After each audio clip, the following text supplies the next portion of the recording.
In the course of many discussions lately as to Candace Owens and Erica Kirk and all that is going on regarding that entire multi-leveled, multi-stratified issue, the one name that keeps coming up, surprisingly, and the sense of real betrayal and outrage, is that associated with Dan Bongino, who has another nickname with, which I'd rather not say at this time. But there was a pudendal reference, and you can probably figure it out. So what is the story? Why has he incurred this much wrath, so to speak? It's incredible, the fall of him, and how did he, in his latest incarnation, not incarnation, but iteration, I should say, of this off the chain, off the charts, screed, scream, screech, whatever this was, this execration of Candace Owens. Why? And it's also so many, in some respects, one could argue a bit reckless because there were references to family, and it was off the wall. It was like he was off his meds or something. Something was wrong. And he also did this right at the time when Candace had issued her trailer. The trailer that was put out for her series, Bride of Charlie. The trailer. Did I say that enough? The trailer. But I think in the annals of American conservatism or news or whatever you want to call this, I don't know under what rubric he applies, but few figures have risen as meteorically or fallen as spectacularly as one Dan Bongino. Now his CV, his curriculum vitae, once a Secret Service agent turned fiery podcaster and commentator, Mr. Bongino built a media empire of unyielding distrust of the deep state. One could call them conspiracy-laden, but doesn't make them wrong. I don't use the term conspiracy as a pejorative, but one could say conspiracy-riddled or laden rants against the elites and an unwavering loyalty towards President Donald Trump. His show, the eponymous, interestingly enough, The Dan Bongino Show, became a virtual staple for millions of MAGA faithful and conservatives and the like, where he provided a series of, some would say peddled, I don't want to go that far, but a series of theories that resonated with a base that was starved for validation of their rational and I think most serious suspicions.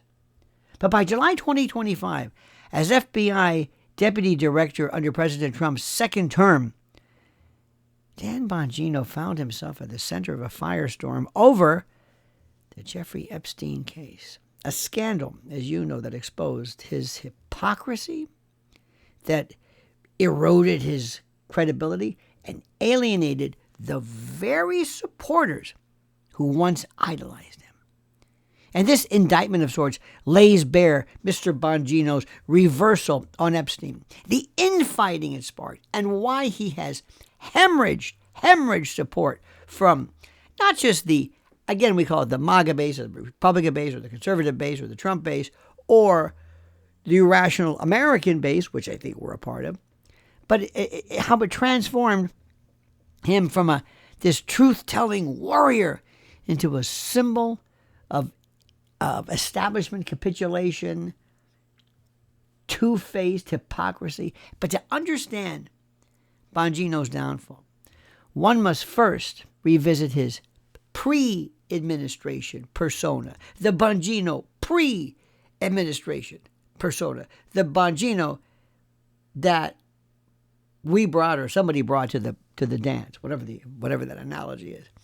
As a podcaster, as a Fox News contributor, Danny Boy was a vocal proponent of conspiracy theories that were legitimate. But remember, I'm not using them in the pejorative term. I'm not saying crazy conspiracy theories. I mean conspiracies involving two or more guilty people joined in a confederation of something nefarious. That's a true conspiracy theory. And there were many, many people involved, conspiracies, groups involved in a variety of activities.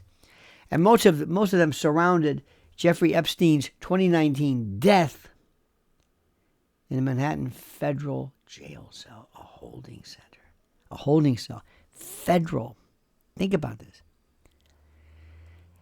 Jeffrey, of course, was described in so many ways as the disgraced financier, accused of sex trafficking minors and hobnobbing and perhaps gaining favor with and doing favors for powerful figures of the elites.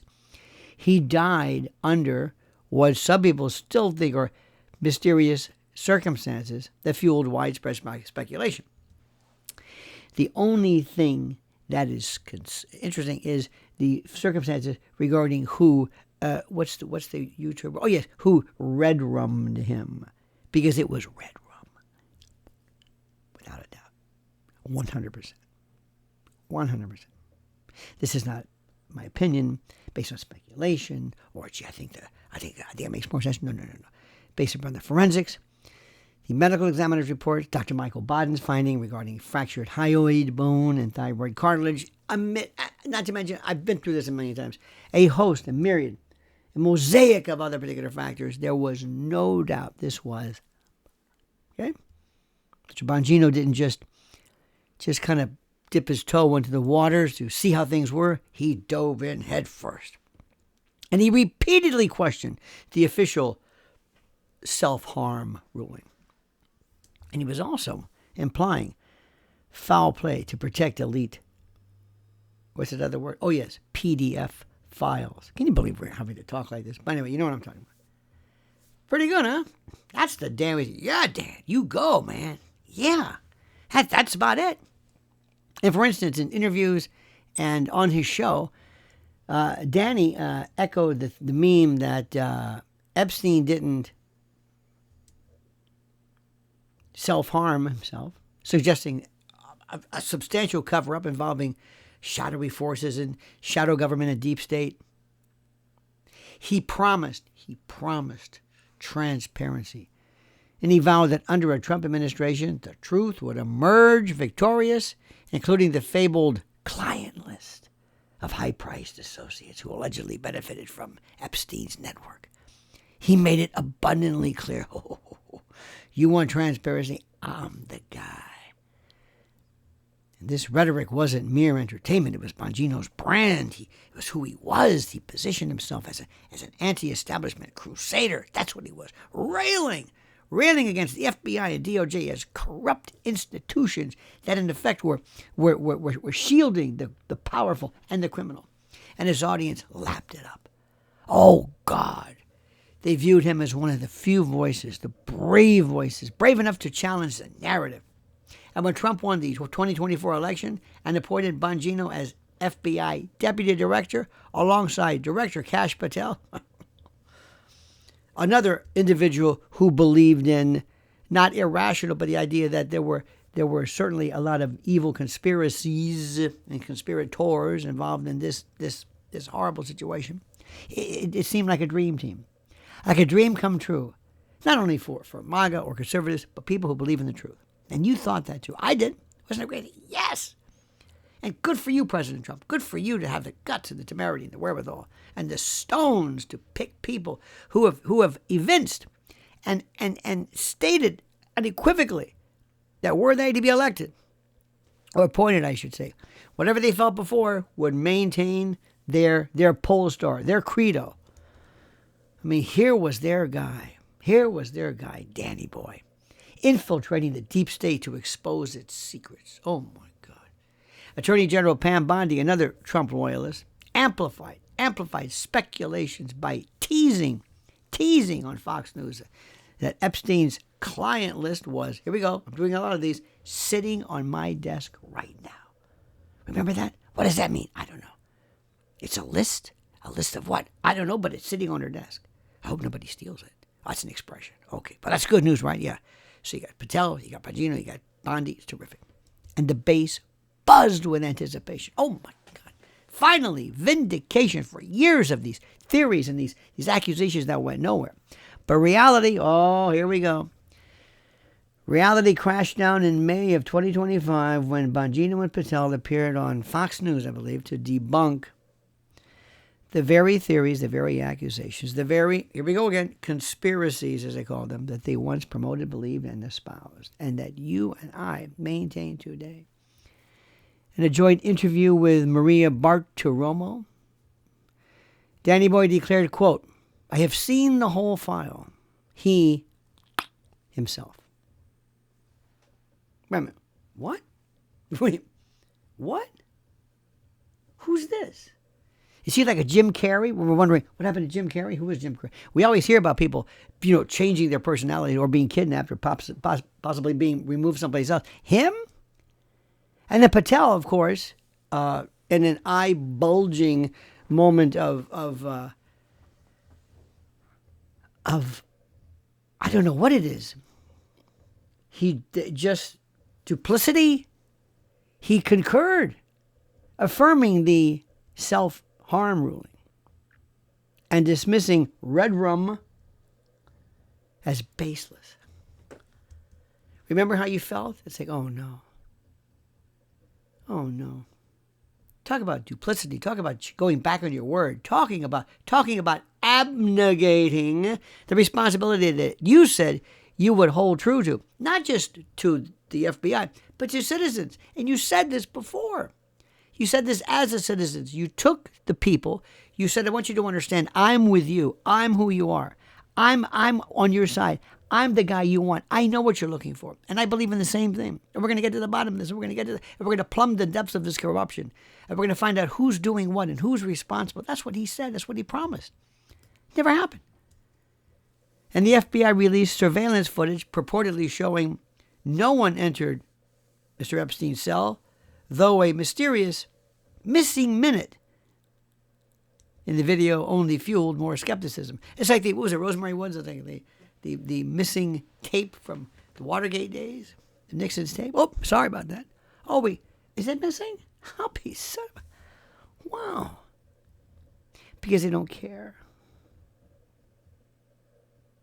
By July, if you recall, the Justice Department issued a memo concluding definitively that Mr. Epstein perished by self-harm and that no client list existed. The same client list on Pam Bondi's desk.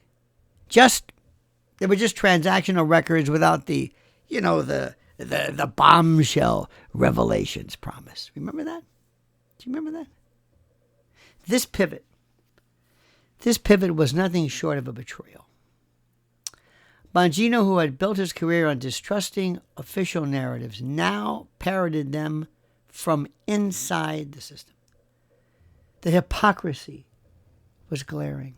The man who once mocked deep state cover-ups was now defending one. Obvious cover-ups. Supporters of President Trump, again, they called them, I guess, MAGA supporters, whatever you want to call them, but we, all of us, felt gaslit, and we still do. Prominent voices like Tucker Carlson, interestingly enough, ridiculed Bongino on his podcast, laughing off the declaration and trading alternative theories. Does this sound familiar at all to you? Whom can we trust? And then, of course, the usual suspects on social media just blew up and erupted with accusations of sellout, with hashtags like hashtag Bongino Betrayal. They were trending among right-wing, if you will, or conservative circles. Influencers who once praised him now labeled him a rhino, a Benedict Arnold, a quisling, or worse, a deep state puppet. A puppet. An actual participant, a co-conspirator, a sock puppet, a proxy. And the loss of support, apparently from him, stems first from his blatant inconsistency with Bongino's audience, how they invested emotionally in the Epstein narrative as proof of a corrupt elite cabal. This is what people believe. We didn't need him to tell us this. We knew it, but he confirmed it. And then by affirming the self-harm and denying the client list, he invalidated, he basically quashed, he removed, he reversed anything that tended to validate their worldview. And as one anonymous influencer, MAGA influencer, told, well, I think it was Axios, the findings blindsided the base, sparking a crisis of credibility. You can say that again. It's incredible. So Bongino's reversal, it wasn't just a policy shift, it was personal. Listeners who tuned in daily for his fiery monologues felt duped, betrayed, as if their champion had been co-opted by the very forces he vowed to fight, the very forces he decried, the very forces he said, I'm going to get to the bottom of this. You can trust me. I'm one of yours. I'm a man of integrity. And the erosion of trust, if you want to call it that, is quantifiable. It was huge. Podcast downloads plummeted by 30% in the months following the announcement. And according to Nielsen data and his engagement, apparently dropped sharply as followers unfollowed en masse. Compounding the hypocrisy of this was the internal Trump administration drama, which painted, by the way, Bongino as petulant and unreliable.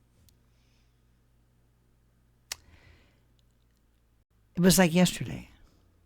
Reports emerged of a White House blow-up between Bongino and Bondi over the files, the Epstein files. Bongino was described supposedly as enraged and furious at Bondi's handling. Enraged at what? You signed off on it. And he threatened to resign or even skip work in protest. Oh, imagine that. I'm going to skip work. I'm going to have a sick out. Oh, dear God. The entire federal government as we know it. The law enforcement sector would come to a screeching halt if Danny Boy, if Blood and Guts didn't show up to do his job. Every day they looked outside. Is his car here? Is he here? Thank God, another day of freedom. So this infighting and this petulance and all of this spilled into public view with leaks. I mean, everybody. The Washington Post detailed heated arguments in Oval Office meetings. Take it for what it's worth. President Trump, who was initially defensive of his team, as you can imagine, being a team leader, grew rather irritated, understandably, by all this squabbling. And he publicly backed Bondi and dismissed doubters as weaklings, a jab that indirectly targeted Bongino's lingering sympathies and idiosyncrasies and thoughts and all the like. And what was interesting, for a base that prizes unity and loyalty above all, this spectacle was embarrassing. And Danny Boy came across not as some kind of a principled fighter, but as a prima donna, throwing tantrums and hissy fits when reality didn't align with his preoccupations. Moreover, my friends, Danny Boy's appointment itself invited scrutiny. Critics argued it exemplified what I think was incorrect, but people said this exemplifies Trump's cronyism by placing a, quote, conspiracy theorist in a role requiring impartiality. And before joining the FBI, Bongino promoted the stolen 2020 election theory and hypothesis and other claims, which they still say, and they still right now say, is unfounded. Now, so far, interestingly enough, let me explain something. Nothing that he has ever said regarding that is, I think, problematic to us, insane in any way at all. It's funny. The sources who responded to that have a difficult time in understanding that there are people who agree with it 100%, or who are open to at least investigating it. Listen, I don't know what happens during all these elections, but I'm sure as hell not going to call that one shut, open and close and shut and all that stuff. And Danny's his Epstein flip-flops reinforced the perceptions that he was unqualified, that he was more interested in performative, theatrical and choreographed outrage and yelling and screaming than governance. And the missing minute fiasco in the jail video, they later explained it as a technical glitch, but initially, bungled. All of this seemed to many of us underscore and reinforce his incompetence. He has no business doing that. He can't even remember his own script. How do you forget? How do you forget what you said you would do? And you knew that he had, or maybe he didn't. He would have had to have told the Trump administration, if I get in there, I'm going to continue with what I'm saying before. So if there is a problem, tell me now. So either he didn't tell them that, or they weren't paying attention because, believe it or not everybody listens to his podcast. See, but Danny had promised the footage would dispel shenanigans. Yet its release only amplified doubts. It was incredible. Some news folks reported the FBI's scramble to explain the error, and it's not good. It made it look like they were just bumbling and bungling. And the mishandling really alienated even moderate conservatives, folks who are not ultra right. And again, I'm using these terms right. I'm not even sure what right means. I know what left is. But some moderate folks who expected at least professionalism from the Bureau, they weren't bloodthirsty, fangs bared, red meat eating MAGA. But the broader rift in MAGA groups, and again I'm using that because that's what people call it, but in the Trump corridors and the like, this rift really exacerbated and certainly intensified Danny Boy's isolation. And the Epstein controversy destroyed, fractured, shattered the ecosystem, as we say, the conservative, pitting true believers against administrative officials. Let me tell you something. A lot of people at the time, a lot of folks amplified the backlash, and they accused him of being captured by the deep state. There were so many platforms on Truth Social. Users vented fury. They said Bongino was our guy. Now he's theirs. This sentiment reflects, by the way, a deeper anxiety within not only MAGA groups, but all of ours, but all of us. Because I can't speak for you. I'm not MAGA. I don't speak on behalf. Everything I say or do is not looked at and interpreted through the prism of President Trump, though they oftentimes agree. That's not what I'm here for. I'm after the truth. And in my particular prism, this truth aspect is shattered. And what the message becomes to most people is that power corrupts, even their heroes.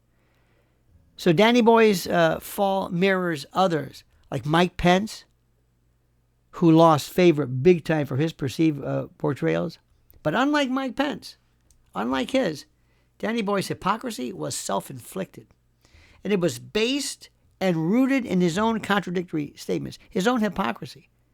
And financially, the fallout has been devastated from over here. Bongino's media ventures, or whatever this was, once lucrative with sponsorship and all this kind of stuff, from conservative brands suffered as advertisers fled because of the stink and the stank and the funk that was associated with him.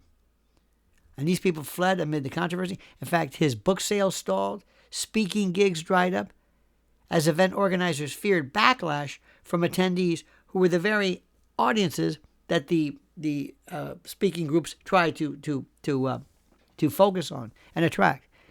Rasmussen polling showed his favorability among Republicans dropped from 68% in January of 2025 to about 42% by August, with the steepest decline among self-identified President Trump voters. Yet Danny Boy's defenders, few as they may be, and he has them, argue that he was simply doing his job, that he was bound by evidence once in office. But this excuse rings, as we say in the business, it rings hollow. If the evidence was so conclusive, why promote theories like this beforehand? His affirmation, his agreement that it was self-harm, came after reviewing files he claimed to have access to, but skeptics pointed out that the DOJ memo reneged on promises of blockbuster revelations. So did you know about this before or didn't you? What he is most probably somebody who just says whatever he wants to do. See, everybody wants to be an insider. Everybody wants to say, oh, I know what I'm doing. See, I'm an FBI, I'm Secret Service, I'm an insider. Oh, I know. Stop this. This is the most important. News sources reported that the video's release was meant to prove self-harm, yet it failed to convince the base. It sure as heck didn't help me at all. They don't even know what they're doing. They put out information and they don't ask themselves, does this make or contradict our position? So Danny Boy's threats to resign suggest that even he harbored doubts, maybe, only to back down under pressure. And in the end, the figurative indictment against Danny Boy is one of intellectual dishonesty, opportunism, and lying. Not having the guts, not being at all tethered to the notion of verity and veracity. He rode the wave of Epstein thoughts and what some people keep calling conspiracies to fame and fortune, only to abandon ship when it suited his career. Think about that. And he went on TV. He went on and he sat there with Kash Patel. Oh, no, I know what I'm talking about. Oh, no, believe me. I would have said, I can't do this. I'll quit before. I'll make this. I'll claim health. I'll claim family. I got to get together with my family. I don't know how old this family is, but I can't go out and say what I know is not true. Both of them did it. It's almost like people said to Kash, look, we know you're the director. You ain't have to do this. But Danny Bongino?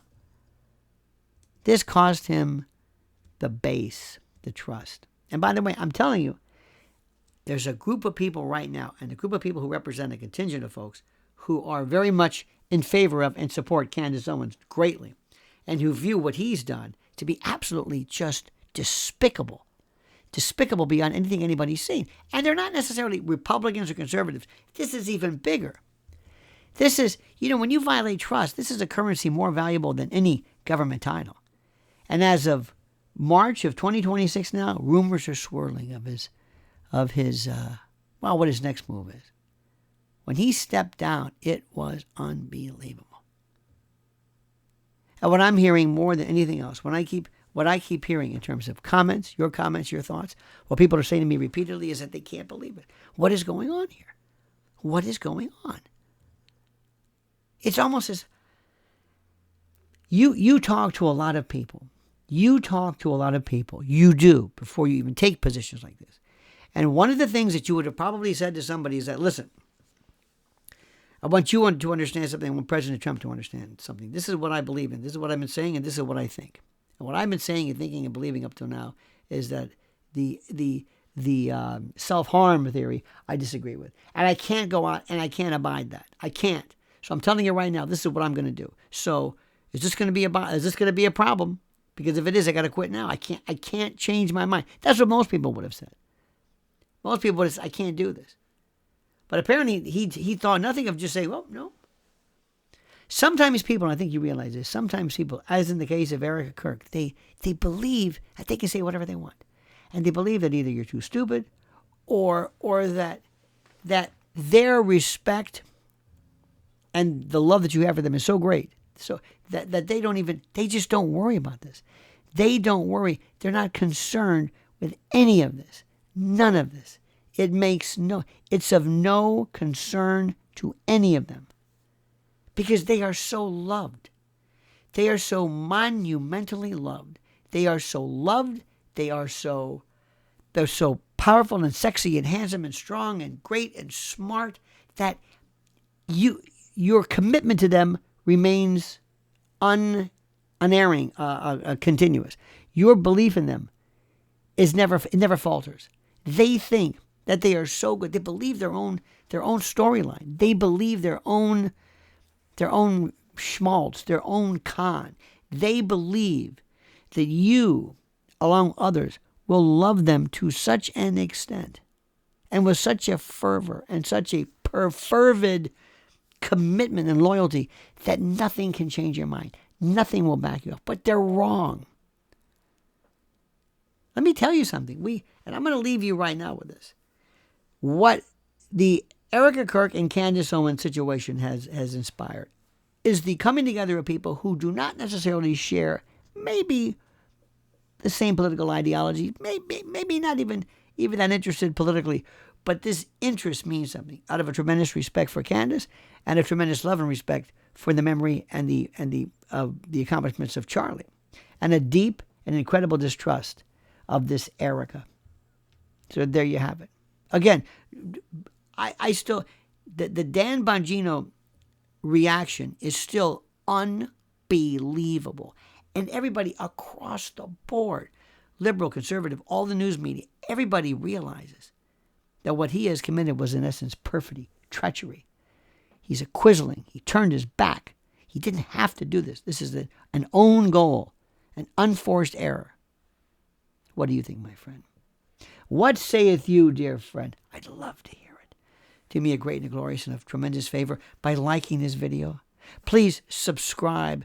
Your subscription, your numbers, and your show of your support show us that our particular ideology, us, we, this group of ours, we don't have a name. I don't know what you want to call it, but Candace or Charlie, acolytes or apostles, I don't know what it is. But we are very, very strong, and we're not going away, and you cannot lie to us. Tell people the importance of this story, because a lot of people are still telling me, why are you still talking about this? Why? Because it's fascinating. How can you ask that question? All right, my friends, have a great and a glorious day. Thank you so very much. And by the way, go to the comment section. I've got some questions for you. And comment as you see fit.